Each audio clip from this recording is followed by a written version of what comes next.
Hoje nós estamos começando uma série de pregações que tem como tema a porta da nossa alma,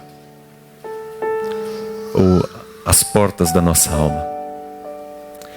E nós vamos estar falando até o final do ano, todos os domingos, nós vamos estar falando sobre as portas da nossa alma. Como que as coisas entram e saem da nossa alma? Por onde que as coisas entram e saem da nossa alma? Gente, essa palavra é muito importante para a tua vida, para você que quer começar um 2016, um ano novo na tua vida. Sempre no final do ano a gente começa a vislumbrar o próximo ano como um tempo de esperança, um tempo de mudança. E pode ser. Mas para que aconteça isso de fato, a gente precisa permitir algumas mudanças no nosso coração. E eu queria te convidar para estar aqui nos próximos domingos. Nós vamos estar falando sobre as portas da nossa alma. Como que as coisas entram dentro de nós e saem de dentro de nós. Por que o nosso coração está cheio dessas coisas? Por onde que entrou isso? Às vezes nós não estamos contentes com aquilo que está dentro do nosso coração, dentro da nossa alma, dentro da nossa vida. Por onde que isso entrou? Uma boa notícia. As portas da nossa alma, elas não servem apenas para entrar em coisas ruins. É por elas também que nós tiramos as coisas ruins. E é por elas que nós colocamos coisas boas. Você pode usar as mesmas portas para transformar a tua vida, para transformar a tua família. As portas da minha alma. E por que não dizer as portas da minha família? Por onde entram as coisas na minha família? É muito importante a gente parar um pouquinho para pensar. Preste muita atenção na palavra dessa noite. O primeiro tema que nós vamos abordar é o poder do olhar. Os nossos olhos são uma porta para a nossa alma. O nosso olhar diz muito mais do que nós podemos imaginar. E eu quero pensar um pouco com você hoje sobre o nosso olhar. Para onde estamos olhando? Por que estamos olhando? Eu quero pensar um pouco com você sobre o nosso olhar. Porque uma coisa eu digo para vocês. Nós estamos aqui em um grupo de pessoas. Nós temos o mesmo cenário. Mas existem pessoas aqui vendo coisas completamente diferentes. E o que você está vendo tem muito a ver com o para onde você está olhando. Para onde você está olhando?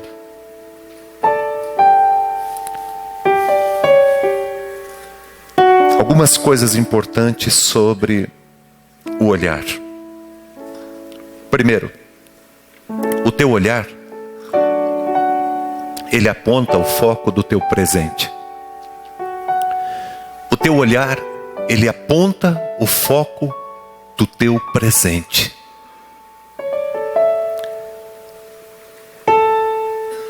Ele mostra qual é o teu foco. Porque tem muita gente olhando para a vida hoje e vendo apenas o que não queria ver. Mas no mesmo lugar, de repente você pode ter um outro olhar. Vamos pegar o exemplo para você me entender quando Jesus foi crucificado. Quando Jesus estava levantado naquela cruz, tinha muita gente olhando para ele. Algumas pessoas estavam olhando para Jesus com um olhar descrente.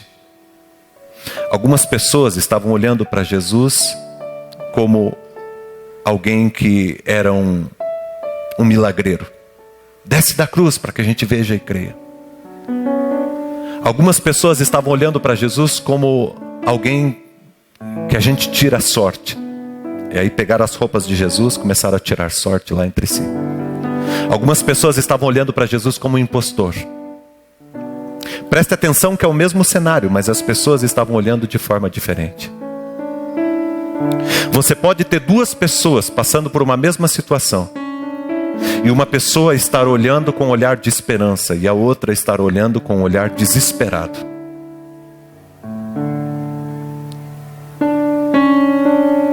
O nosso olhar, o para onde nós estamos olhando, demonstra qual tem sido o nosso foco. Dentro de um casamento, muitas vezes, a gente está olhando apenas as coisas negativas. Paramos de olhar os pontos positivos. E o nosso foco está ali. Tem coisas positivas também acontecendo na nossa vida. Só que de repente o nosso olhar está só nas coisas negativas. Eu vejo pessoas às vezes reclamando da vida, reclamando da situação financeira, reclamando como se o mundo estivesse acabando. Quando você começa a conversar com a pessoa, você vê que tem muitas coisas boas também acontecendo. Mas aquela pessoa está angustiada, está desesperada porque ela está olhando apenas, o foco dela está apenas nas coisas que não estão dando certo. O olhar, ele aponta também, ou ele direciona o nosso futuro. Você vai para onde você está olhando. Por isso que é importante você perceber o teu olhar. O que você está olhando? Porque o teu olhar, ele diz muito sobre o teu futuro. A forma com que você olha para a tua vida, a forma com que você olha para a tua família, a forma com que você olha para a tua comunidade, a forma com que você olha para a vida, diz muito a respeito de qual futuro que você vai ter. O olhar é extremamente importante. A forma que eu olho é extremamente importante, é uma construção. E quando eu estou olhando, eu estou construindo o meu futuro. Para onde está o teu olhar? O olhar também, ele revela verdades da nossa alma. Alguém pergunta para mim, pastor, por que eu só vejo coisa ruim? Por que eu só vejo tragédia? Por que eu só vejo coisas que não dão certo? Por que eu só vejo maldades? Talvez porque o nosso olhar esteja muito mais propenso a essas coisas do que as manifestações de graça. Gente, eu sei que o mundo está acontecendo muita coisa ruim, mas tem muita coisa boa acontecendo no mundo. Acho interessante a CBN, ela passa o dia inteiro de notícia, 24 horas de notícia, a rádio CBN.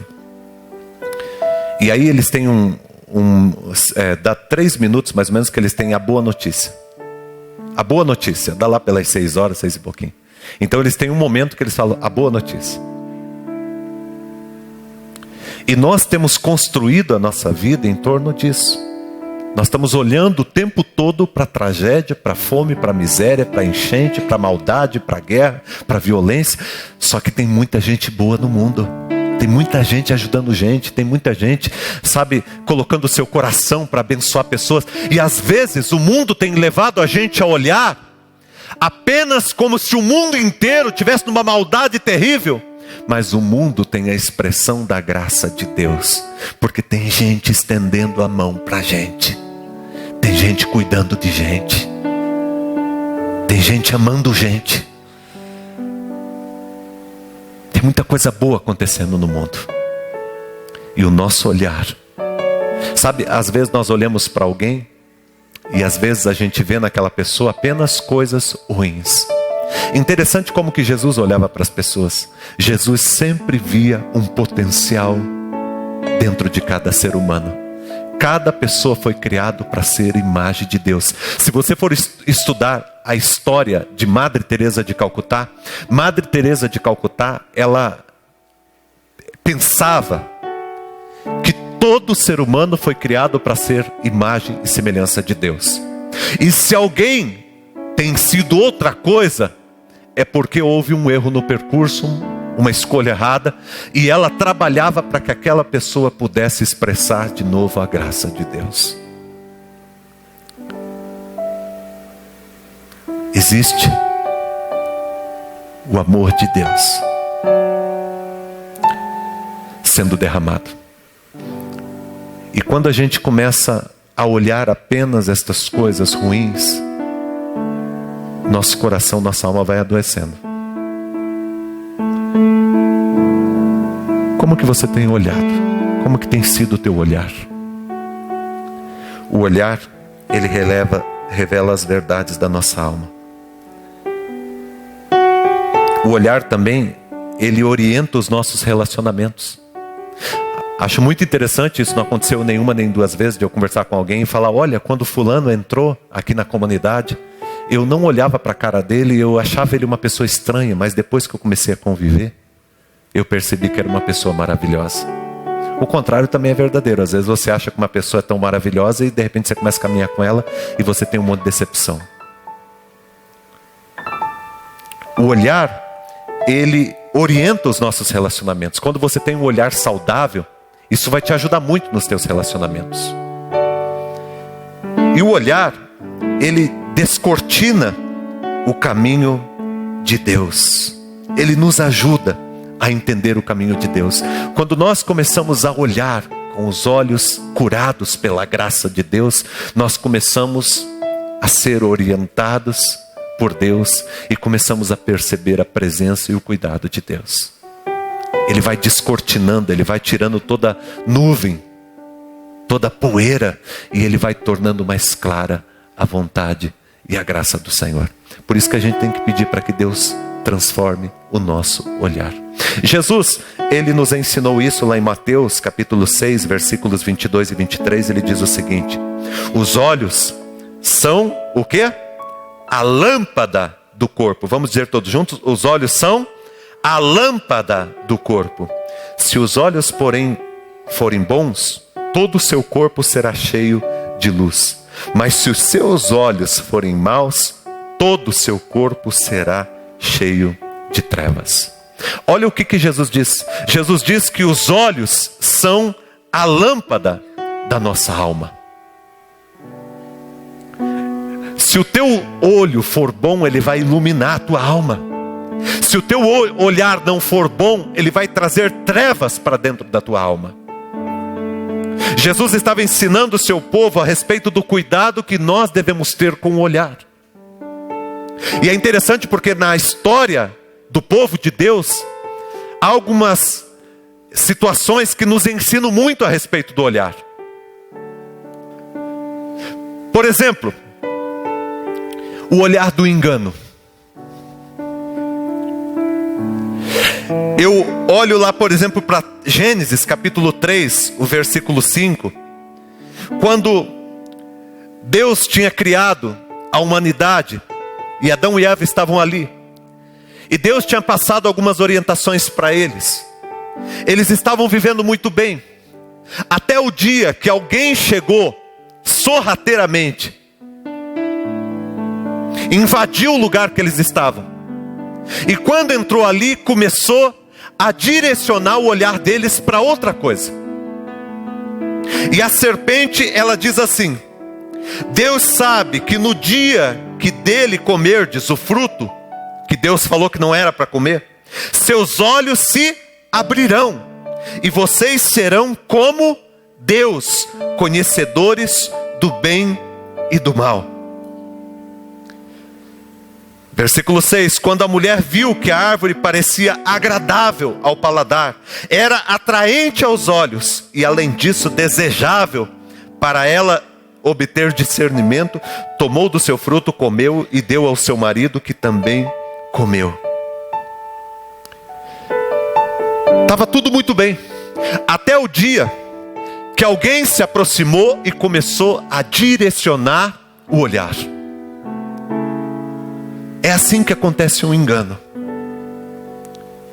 Quando alguém se aproxima de nós para tentar fazer com que a gente pense ser uma outra coisa que não aquilo que Deus nos criou para ser.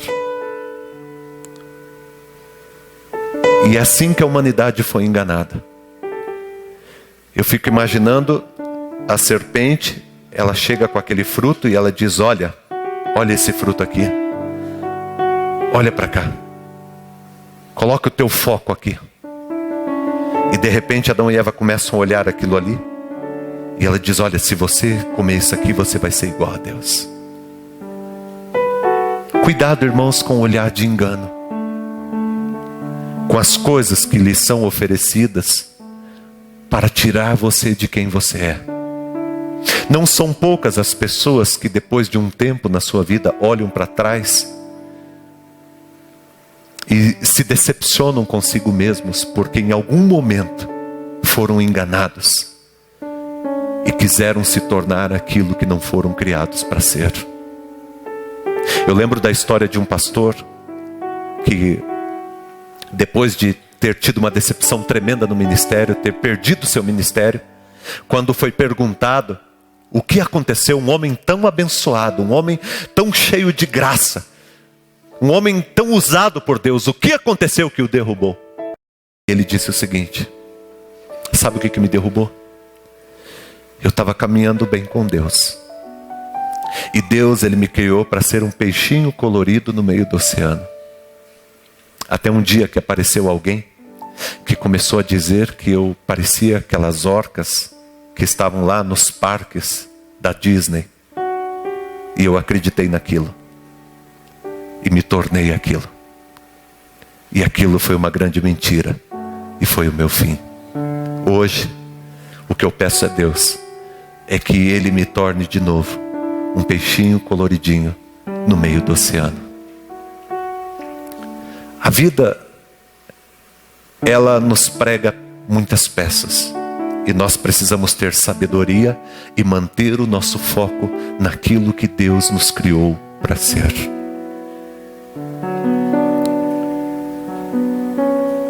Não se engane.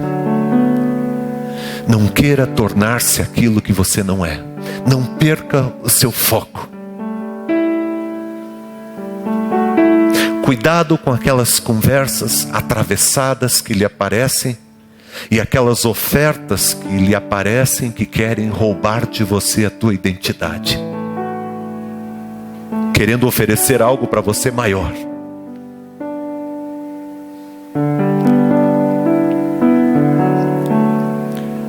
Mantenha o teu olhar em Deus. O que aconteceu com Adão e Eva é que eles tiraram o olhar de Deus e colocaram o olhar em outras coisas. O que aconteceu com muitos colegas que eu tenho, que hoje não estão servindo a Deus, muitos deles com a vida completamente bagunçada, é que em algum momento, dado as ofertas que a vida nos faz, eles voltaram as costas para Deus e focaram a sua vida em outras coisas. Não se engane. Seja o que Deus te criou para ser. Você vai ser perfeito quando você for o que Deus te criou para ser. Coloque o teu coração diante de Deus e busque a Deus e diga: Deus, o que o Senhor me criou para ser? E eu quero que o meu olhar esteja no que o Senhor me criou para ser. E não naquilo que o inimigo vem tentar enganar a minha alma. Eu lembro de uma vez que eu fui convidado para ser pastor de uma outra igreja, agora faz uns 3 anos. E era uma igreja muito grande. E um dos presbíteros falou assim para mim: você não é mais pastor de igreja de cidade pequena. Você tem que ser pastor de uma igreja de cidade grande. Quase que eu falei para ele: quem é o Senhor para querer me dizer isso? Eu não sinto no meu coração isso. E ele não gostou da minha resposta quando eu disse que não, que eu não aceitava. Uma das coisas, irmãos, que eu tenho pedido para Deus cuidar do meu coração, porque o meu coração é igual ao teu. O coração do homem é enganoso. O homem pode fazer planos, mas a resposta certa, ela sempre vem dos lábios do Senhor. Provérbios 14 e 16. Eu peço a Deus, irmãos, que Ele tenha misericórdia do meu coração, para que eu nunca queira me tornar aquilo que Ele não me criou para ser. Eu lembro de uma vez, quando eu participava de algumas coisas, e aconteceram muitas coisas, e um dia eu estava orando e falei: Deus, por que aconteceu esse tanto de coisa? E Deus disse muito claro no meu coração: eu te levantei e te dei o dom para você proclamar a minha palavra. Eu não quero que você use esse dom para fazer outra coisa, se não proclamar a minha palavra. Que Deus tenha misericórdia, que você não desvie o teu olhar de Deus, porque desviar o olhar de Deus é enganar-se, e o engano, ele traz desgosto para nossa alma, porque o inimigo sempre te oferece um presente, mas nunca é presente. Depois que você aceita, a conta aparece na porta da tua casa, e é muito mais caro do que nós podemos pagar. E é somente a graça de Deus que pode nos levantar de novo.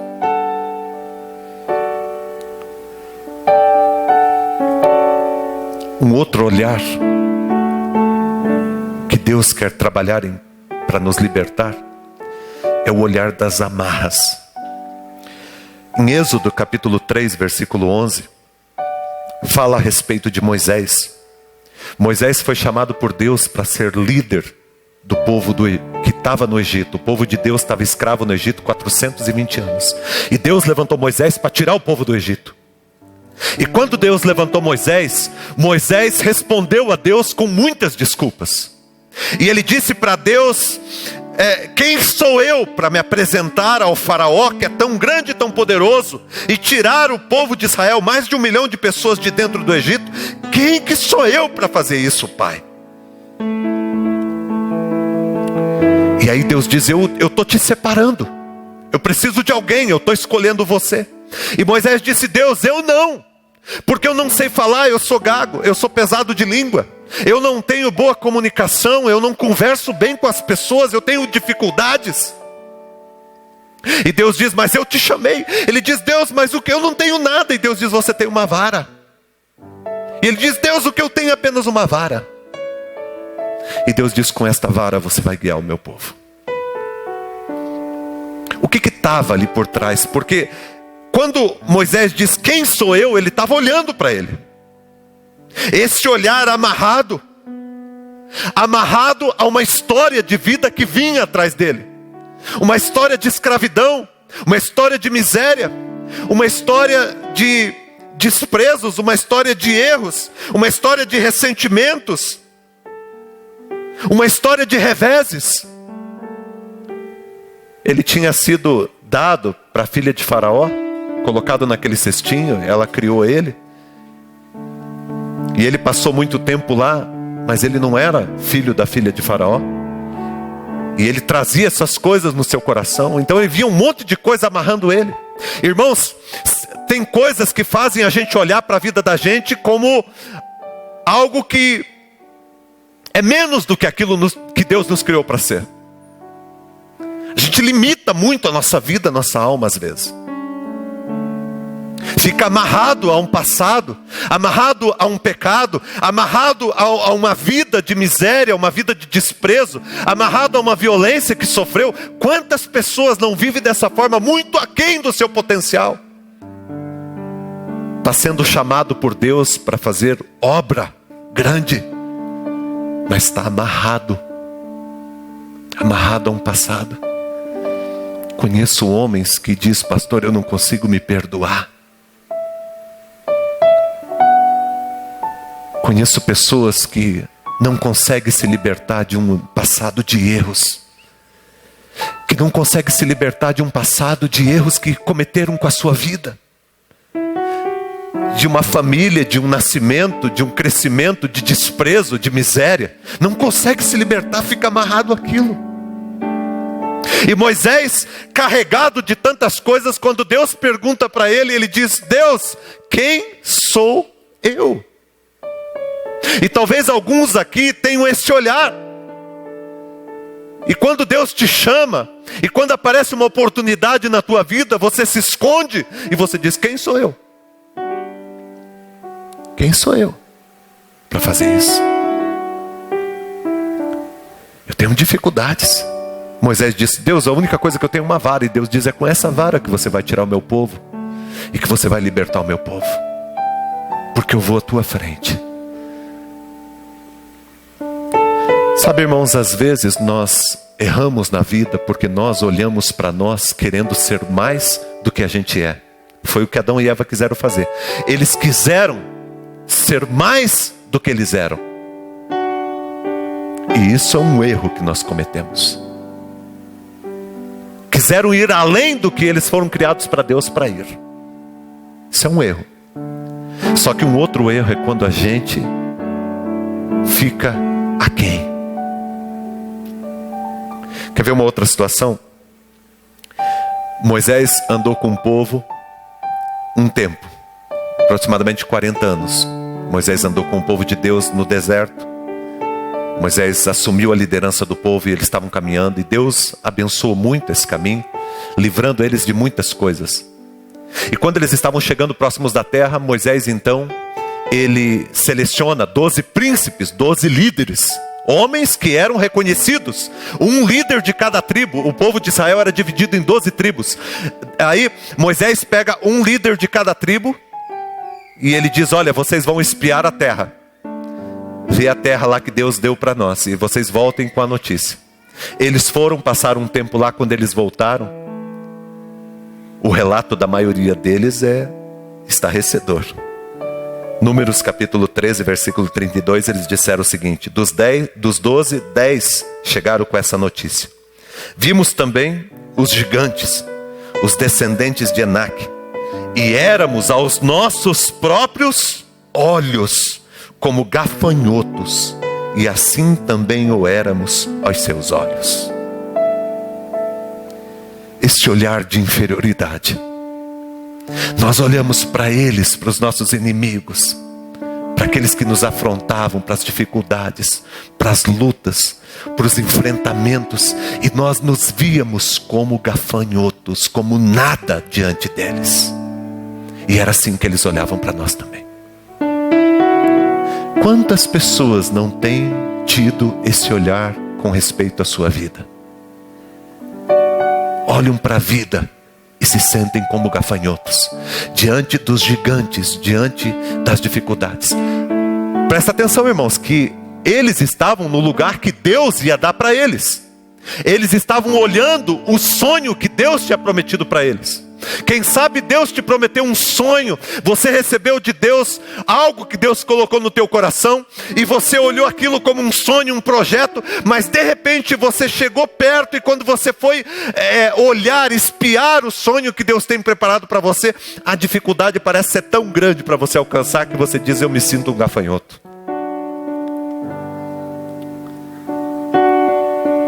Talvez seja esse o olhar que você tem tido. Pastor, eu me sinto um gafanhoto diante das dificuldades para alcançar os sonhos que um dia Deus colocou no meu coração. Talvez você se sinta assim, tão pequeno. Só que eu quero dizer para você que é Deus quem vai na tua frente. Josué e Caleb estavam entre os 12. Os 10 chegaram com essa notícia. Josué e Caleb, eles falaram uma outra coisa. Eles disseram: gente, realmente tudo isso que vocês falaram das dificuldades e dos gigantes lá são verdade. Vocês não mentiram em nada no relatório de vocês. Vocês só esqueceram de uma coisa: Deus nos chamou para ir. E se Deus nos deu um sonho, Ele irá nos ajudar. Ele irá nos livrar. Nós teremos a vitória em o nome do Senhor. Talvez você tenha tido esse olhar, olhando para aquilo que está à sua frente e dizendo: eu sou muito pequeno, eu jamais vou alcançar. Jamais vou. Isso passa no coração da gente, irmãos. Eu falo para os irmãos que esses dias mesmo eu estava pensando na igreja, pensando a respeito daquilo que a gente sonha para a nossa igreja, e me veio no coração até uma sementinha disso, sabe? Dizendo: olha, eu acho que eu jamais vou alcançar.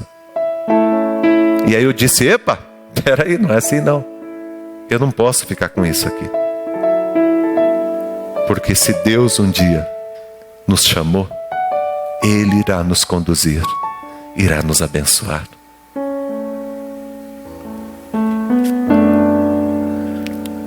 Um outro olhar que a gente tem na nossa vida é quando a gente olha para a nossa vida com limitações. Quando Deus precisava de escolher uma outra pessoa para ser o rei de Israel, Saul, ele não estava cumprindo o projeto de Deus, e Deus decidiu escolher o novo rei. E aí Deus falou para Samuel, que era um profeta, falou: vai à casa de Jessé. Jessé tem um monte de filhos, e lá na casa de Jessé eu escolhi um para ser o rei. Quando Samuel foi, que ele chegou lá, Jessé colocou todos os filhos dele em fila para que o profeta orasse e dissesse qual Deus estava chamando para ser o rei de Israel. Ele chamou todos os seus filhos, menos Davi. Davi era um menino, era novo, e ele não tinha sido preparado para a guerra. Ele era tipo aquela raspinha do tacho, que o pai pegou e falou: olha, esse aqui nasceu pequeno, esse aqui nasceu um pouco diferente, esse aqui não tem os braços, a envergadura dos irmãos, então esse aqui vai cuidar das ovelhas. E colocou lá para cuidar das ovelhas. Aquele lá, quando Samuel chegou, ele nem foi escolhido. E aí então, Jessé colocou todos os filhos lá, e Samuel, na hora que Samuel se aproximou para orar, Deus falou uma coisa no coração de Samuel. Na hora que Samuel olhou, colocou os olhos naqueles homens, Deus disse para Samuel: eu não vejo como vocês veem. O homem vê o exterior, eu vejo o coração. Eu não escolhi nenhum desses. E Samuel fala: poxa, mas está aqui os filhos, o Senhor disse para eu vir à casa de Jessé. Os filhos deles estão aqui, o Senhor não escolheu nenhum. Que negócio que é esse? E aí ele fala com Jessé, Jessé diz: olha, tem o outro, mas o outro não é. Alguma coisa está errada, porque o outro não é, o outro está cuidando, manda chamar. Na hora que ele chegou, na hora que Samuel colocou os olhos nele, Deus confirmou e disse: esse é o que eu escolhi para ser o rei de Israel. E Samuel ungiu ali Davi, e Davi se tornou o maior rei de Israel. Aos olhos humanos, Davi jamais seria escolhido. Ele foi rejeitado por seus pais, porque ele não foi nem chamado para estar ali no meio. Ele foi rejeitado por Samuel, porque Deus precisou falar para Samuel que Deus não é o homem. Então é possível que Samuel estava ali olhando também e vendo a envergadura, e Deus falou: olha, não é assim, Samuel. Foi rejeitado pelos pais, foi rejeitado pela religião, pelo Samuel, profeta. Foi rejeitado pelos irmãos. Quando ele chegou lá no lugar da guerra, no outro dia que estava lutando com Golias, os irmãos falaram: ah, você vem aqui e tal, nós não queremos você aqui. Quem é você para estar aqui? Foi rejeitado pelo rei Saul, que na hora que olhou ele falou: você não serve para nada. Foi rejeitado até pelo inimigo, porque o Golias, quando olhou para Davi, começou a dar risada e falou: meu, vocês estão de brincadeira comigo. Vocês devem ter alguma carta atrás da manga, porque mandar esse menino para lutar comigo, eu vou devorar ele, eu vou pisar ele, eu vou fazer com ele que nem se faz com um cachorro. Essa foi a palavra de Golias: eu vou acabar com você. Você é muito fraco. Mas Deus estava com aquele menino. Às vezes, irmãos, nós aprendemos a olhar para a nossa vida como as pessoas nos ensinaram a olhar. Tem muita gente que olha para a sua vida como alguém lhe ensinou a olhar. Às vezes alguém da nossa própria casa. Às vezes nosso pai, nossa mãe. Eu lembro quando a gente morava lá em Joinville, tinha uma vizinha, e ela dizia do filho dela: seu filho do capeta, seu filho de Satanás. Ela falava desse jeito. Gritava, e ela era crente, mulher do fogo, líder do coral da igreja. Mas o filho dela era o filho do capeta. E ela gritava isso. E às vezes nós crescemos com essas coisas que nos são ditas, que nos são faladas. Com atitudes que falam alto ao nosso coração. Às vezes não foi uma palavra, às vezes foi uma atitude, às vezes foi um abandono. Às vezes foi uma ferida que ficou no nosso coração, por uma surra que nós levamos, que nos apequenou, que nos diminuiu, que nos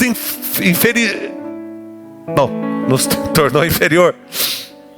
Me empolguei demais, né? Inferiorizou. Tá. Essas coisas que vão machucando a gente.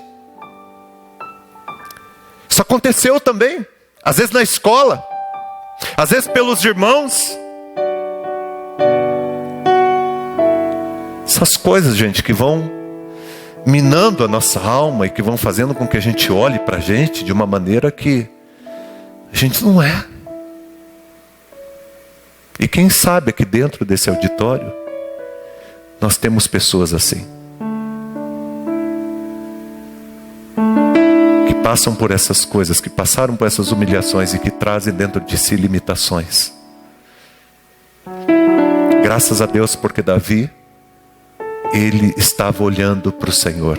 E quando Golias, presta atenção, gente, olha aqui para mim. Quando Golias falava assim para Davi, quando o rei Saul falou para Davi: você é um fraco, você não vai conseguir. Saul estava querendo dizer para Davi: olhe como você é inferior. Quando Golias falou assim para Davi: Davi, você é um fraco, eu vou moer você. O Golias estava querendo dizer assim para Davi: olhe para você como você é pequeno. Olhe para mim como eu sou grande. E às vezes as dificuldades, os gigantes que se levantam na nossa vida querem dizer isso para nós. Olhe como você é pequeno, como você é miserável. E olhe como eu sou grande. Só que o olhar de Davi estava em Deus, porque ele disse o tempo todo: você vem contra mim com pau, com espada, eu vou contra ti em o nome do Senhor dos Exércitos. Eu estou olhando para Ele. E é para Ele que você tem que olhar. É para Ele que você tem que olhar. Quando Jesus esteve aqui, está escrito lá em Lucas 4, 18 e 19, falando sobre a missão de Jesus. Diz lá que Jesus, ele recebeu o Espírito Santo. E ele disse, quando ele começou o ministério dele, Jesus disse: o Espírito do Senhor está sobre mim. E o Espírito do Senhor me ungiu, me separou para um monte de coisa. Entre elas, trazer recuperação da vista aos cegos. Restaurar a visão. Um dos propósitos de Deus para a vida dos filhos de Deus é restaurar a visão. O que Deus quer fazer comigo e com você através da palavra é restaurar a nossa visão, o nosso olhar. Deus quer mudar o nosso olhar. Eu não sei de que forma que você tem olhado para a tua vida. Eu não sei de que maneira que você tem olhado para o teu casamento. Eu não sei de que maneira que você tem olhado para os teus filhos. Eu não sei de que maneira que você tem olhado para a tua família. Eu não sei como que você tem olhado o teu futuro. Mas uma coisa eu sei: Deus quer mudar e transformar o nosso olhar. Deus quer mudar o nosso olhar. Uma das coisas que Jesus mais fez enquanto Ele esteve aqui foi curar os cegos. E o que Deus estava querendo dizer quando curava os cegos? Ele estava querendo dizer que Ele veio para curar o nosso olhar, para trazer restauração de vista a uma humanidade que estava cega. Por isso que quando Jesus foi nascer, a mensagem que os anjos trouxeram aos pastores que estavam no campo foi: o mundo que estava em trevas viu uma grande luz. Essa graça de ver, de ser restaurada a nossa visão. Quem sabe o que você tem vivido são trevas. Tem vivido de trevas em trevas. E Deus diz: eu quero restaurar a tua visão, eu quero restaurar o teu olhar, eu quero restaurar a tua vida. E o que Deus quer fazer de nós? Sabe o que Jesus quer fazer de mim e de você? Está lá em Gálatas 2:20. Olha o que diz em Gálatas 2:20. Eu fui, o apóstolo Paulo dizendo, crucificado com Cristo. Assim já não sou mais eu quem vive, mas Cristo vive em mim. E a vida que agora vivo no corpo, vivo-a pela fé no Filho de Deus, que me amou e se entregou por mim. Gente, presta atenção nesse texto bíblico. Olha o que Paulo diz. Paulo diz o seguinte: eu fui crucificado com Cristo. Ou seja, a velha criação morreu. Olha para mim, eu sou novo em Cristo Jesus. Eu sou novo, eu fui crucificado com Cristo. Eu estou em Cristo. E aí ele continua dizendo o seguinte: mas Cristo vive em mim. Eu estou em Cristo e Cristo está em mim. Há algo novo que aconteceu. Essa restauração da vida que Cristo faz a todos nós. E ele diz: a vida que agora eu vivo pela fé. Nós vivemos pela fé, irmãos. Nós não vivemos por vistas. O nosso olhar agora é um olhar que vai muito além. O nosso olhar vai além. Eu fico feliz quando eu estou no meio de irmãos em Cristo, num lugar, e quando está todo mundo desanimado, quando está todo mundo desesperançoso, e de repente um homem de Deus, uma mulher de Deus se levanta e diz: nós temos uma esperança. Porque o olhar dos filhos de Deus vai muito além das circunstâncias. Quem sabe ao nosso redor as pessoas olham e dizem: nossa, tem um monte de dificuldade. Mas nós que cremos em Cristo Jesus, olhamos além. Olhamos o potencial, olhamos aquilo que Deus faz, aquilo que Deus opera, aquilo que está além do que os olhos comuns podem ver. Eu vejo muito isso quando, por exemplo, Jesus curou o cego Bartimeu, que era filho de Timeu. O cego estava lá e o cego conseguiu ver coisas que pessoas que estavam olhando para Jesus não viam. O cego viu que Jesus era o Filho de Deus. E ele diz: tem misericórdia de mim, filho de Davi. Tem misericórdia de mim, filho de Davi. Chamar Jesus de filho de Davi significava que ele sabia quem era Jesus.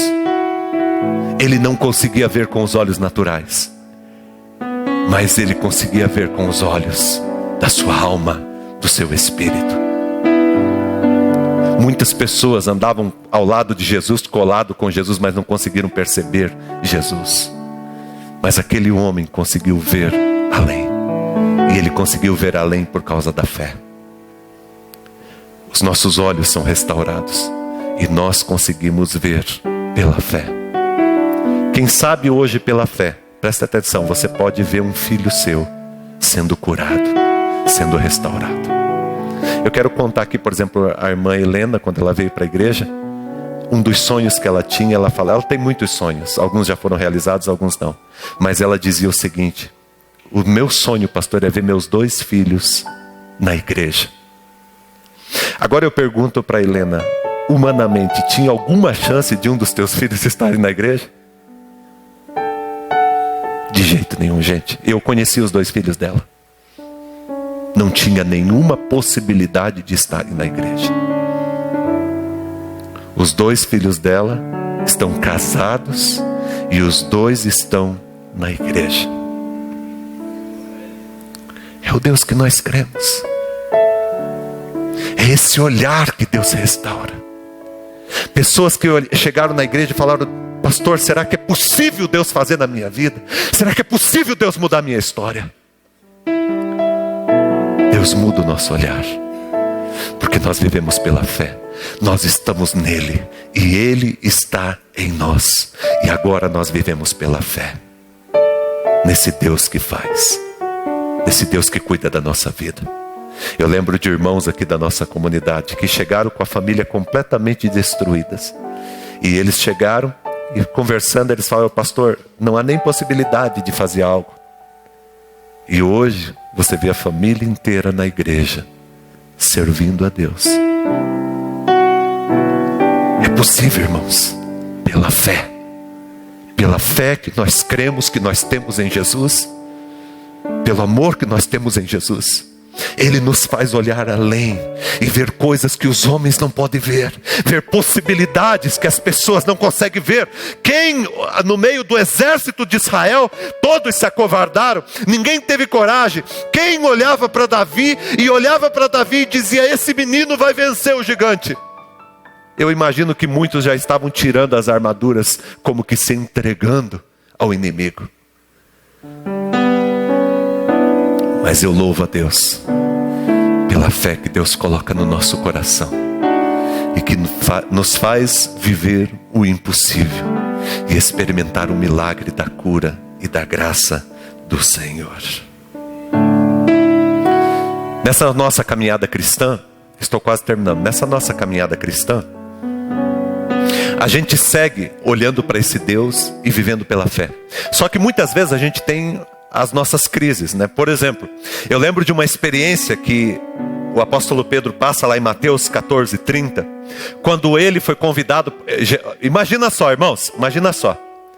Tá todo mundo no barco, eles estavam no barco de noite, e aí eles estavam lá e uma tempestade, e de repente eles estavam lá naquele barco que mexe para lá e mexe para cá, e de repente aparece alguém andando sobre as águas. E o pessoal fica apavorado, fala: é um fantasma. E aí Pedro olha e diz: não é fantasma não, gente, é Jesus. E o pessoal: como Jesus? É Jesus, Jesus está vindo. E aí Jesus estava se aproximando. E quando Pedro vê Jesus se aproximando, Pedro tem algo extraordinário acontece dele. Ele era muito impulsivo, ele disse: Jesus, eu também quero andar sobre as águas, eu quero ir até o encontro. E Jesus diz: então vem, Pedro. E Pedro toma uma atitude com muita fé, e ele pisa, e ele vai andando por sobre as águas, e ele vai andando por sobre as águas, e ele vai andando por sobre as águas, e fica todo mundo olhando assustado. Na metade do caminho, irmãos, já quando estava chegando pertinho de Jesus, ele começa a olhar a força do vento. E aí ele tira o olhar dele de Jesus. E quando ele tira o olhar dele de Jesus, ele começa a afundar. Começa a afundar. Isso acontece com a gente que é servo de Deus, que decidiu viver pela fé. Quantas vezes a gente não começa a afundar? Mas eu louvo a Deus, porque como Deus faz através da palavra que Ele está fazendo hoje no teu coração, Deus estende a mão dele, tira a gente e diz: não, meu filho, segura aqui. E Ele levanta a gente e diz: você não vai sucumbir, porque eu cuido de você. E Deus diz para mim e para você: não fique olhando a força do vento, olhe para a força do teu Deus. Lembra de uma outra experiência?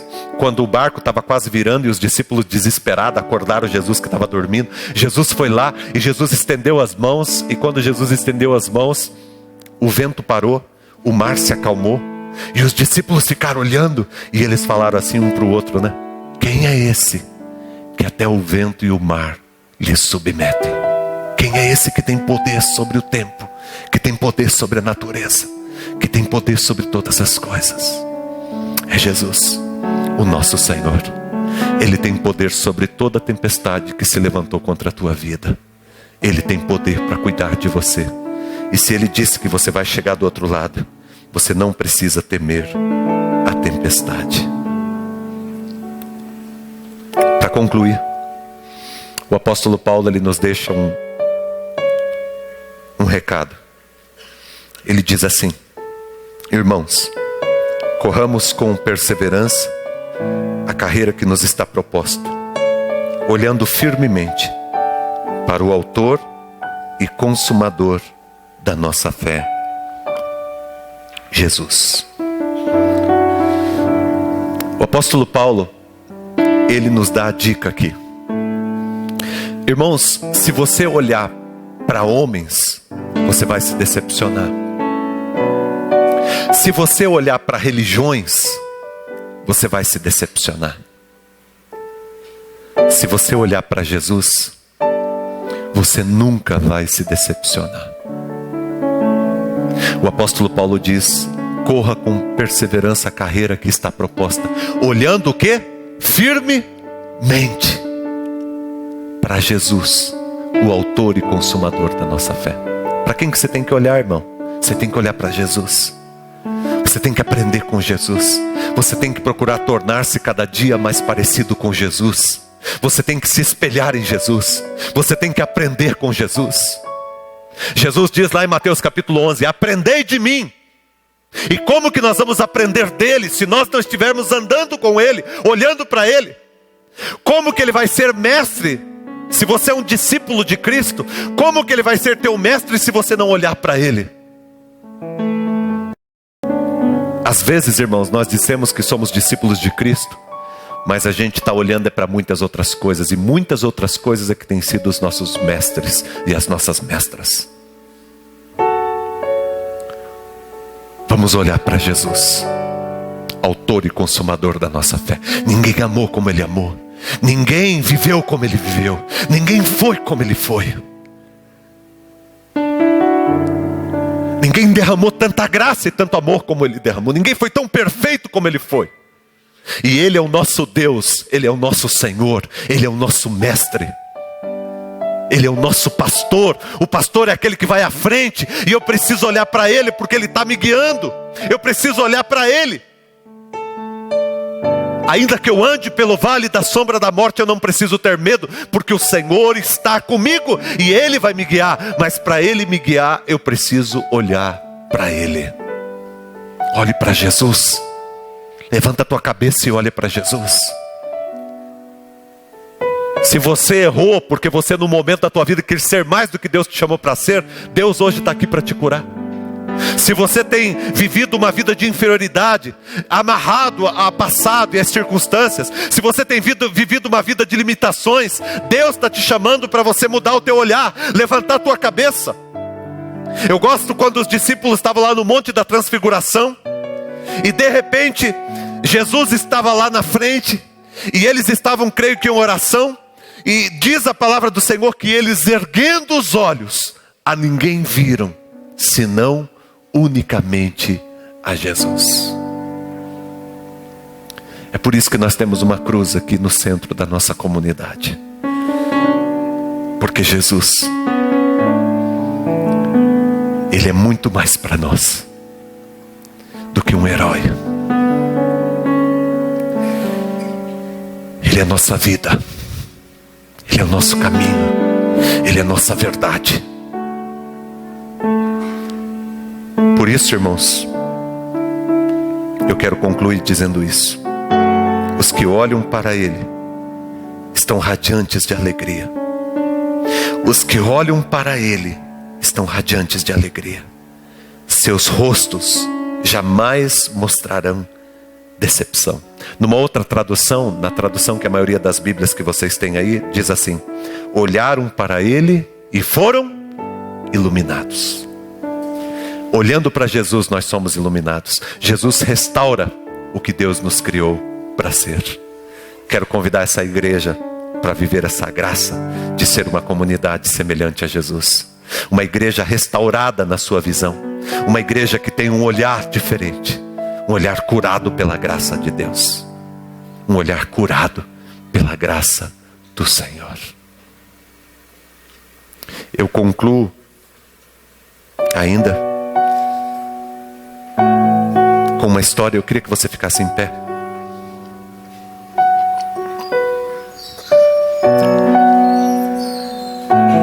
No livro Maravilhosa Graça, olha aqui para mim, gente. No livro Maravilhosa Graça, tem um capítulo que eu creio ser um dos textos mais lindos que eu já vi. de um pai pastor que tem uma filha muito rebelde, de 15 anos. E ele fez de tudo para a filha dele não sair de casa e não fazer um monte de besteira. E a filha dele começou a sair de casa desobediente, e ele tentou de todo jeito. Ele amava demais a sua filha.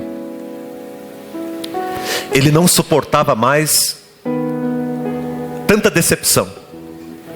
E ele não suportava mais aquela filha tão rebelde. Um dia ele estava tão cansado e ela se arrumou para sair. Ele disse: filha, você não vai sair. Ela disse: eu vou sair. Ele disse: você não vai sair, filha. Ela disse: eu vou sair. E ele então, ela foi descendo e ele disse: olha, se você sair hoje, você nunca mais pisa dentro dessa casa. Ela pegou, desceu, batendo seu sapato, abriu a porta, saiu, bateu a porta, pá, e foi. Aquele homem deitou ao lado da sua esposa, ficou mexendo de um lado para o outro na cama. Levantou, abriu a janela e ficou naquela janela, chorando a noite inteira e olhando lá no final da rua, onde virava, a noite inteira olhando. E ele chorava. E ele diz o seguinte: a única coisa que eu era ali era um pai cego de amor. Eu não vi a hora da minha filha virar aquela rua. Podia ser embriagada, mas eu não vi a hora dela virar aquela rua para eu correr e abraçá-la com toda a força da minha alma, porque eu era um pai cego de amor. A noite passou e pela manhã o dia já estava claro. E de repente ele percebe alguém virando lá e ele vê que é sua filha. Ele corre desesperado, ele abre aquela porta, ele sai por aquele portão e ele corre desesperadamente para abraçar a sua filha. E ele termina dizendo: porque eu sou um pai cego de amor. Ele diz: naquele dia eu entendi a parábola do filho pródigo. Um pai cego de amor. Um Deus que decidiu não ver para que nós pudéssemos ver. Ele nos perdoou. Quando o filho chegou por pai e disse: pai, pequei contra ti, errei, eu vim aqui, o senhor me aceita às vezes para ser um dos seus servos. O pai disse: para, filho, para, você é meu filho e pronto. É desta forma que Deus te espera nesta noite. É dessa forma que Deus quer restaurar o teu olhar. É dessa forma que Deus quer restaurar e curar a tua vida. Você foi chamado por Deus. Deus é um pai cego de amor por você. E não importa o que aconteceu, não importa o que foi, não importa o que você pensou a teu respeito até hoje, Deus quer te restaurar, Deus quer te curar, Deus quer te levantar como homem e mulher, imagem e semelhança de Deus. Deus quer tirar você, seja do abismo do pecado, seja do abismo do ressentimento, seja do abismo da mágoa, seja do abismo do sentimento de inferioridade, seja do abismo das amarras do inferno. Deus quer te resgatar com a mão forte dele e te trazer para a vida e dizer para você que ele te criou para ser um vencedor. Ele te criou para ser mais do que vencedor. Ele te criou para ser imagem e semelhança dele na vida. O Deus que liberta está aqui nesta noite, de braços abertos para nos receber. Um pai cego de amor, que a única coisa que ele quer é que você consiga ver. É uma pena que muita gente, até mesmo dentro da igreja, não conseguiu ver. Às vezes estamos cegos pela cegueira da religião. Às vezes estamos cegos, irmãos, pela cegueira do pecado, pela cegueira da contaminação pelas coisas desse mundo. Mas o propósito de Deus é curar, abrir os nossos olhos, para que a gente veja que fomos criados imagem e semelhança dele. projeto original de Deus. Jesus quer restaurar na sua vida, em nome de Jesus.